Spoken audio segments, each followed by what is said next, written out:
नागपुर में 18 जुलाई को शिवसेना उद्धव बालासाहेब ठाकरे द्वारा प्रस्तावित आंदोलन से पहले महाराष्ट्र के राजस्व मंत्री चंद्रशेखर बावनकुले ने उद्धव ठाकरे पर तीखा राजनीतिक हमला बोला।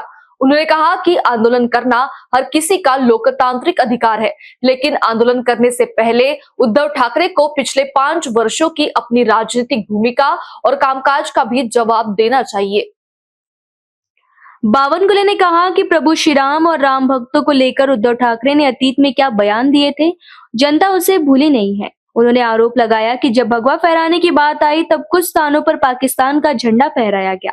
ऐसे में आंदोलन करने से पहले अपनी 5 साल की भूमिका का आत्म परीक्षण करना चाहिए। उन्होंने आगे कहा कि मुख्यमंत्री रहते एक भूमिका और सत्ता से बाहर रहने पर दूसरी भूमिका नहीं हो सकती। जनता सब देख रही है और राजनीतिक दलों का मूल्यांकन उनके काम और उनके रुख के आधार पर करती है। करू द्या ना, आंदोलन करण्याचा त्यांचा अधिकार आहे, पण मागच्या काळामध्ये त्यांनी भगवान प्रभू रामचंद्राच्या भक्ताबद्दल आणि भूमिकेबद्दल काय वक्तव्य केलं चेक करा। मागच्या 5 वर्षात 5 वर्षामध्ये काय काय झालंय महाराष्ट्रामध्ये। जेव्हा भगवे फडकवण्याची वेळ आली, तुम्ही त्या ठिकाणी पाकिस्तानचे ध्वज फडकले।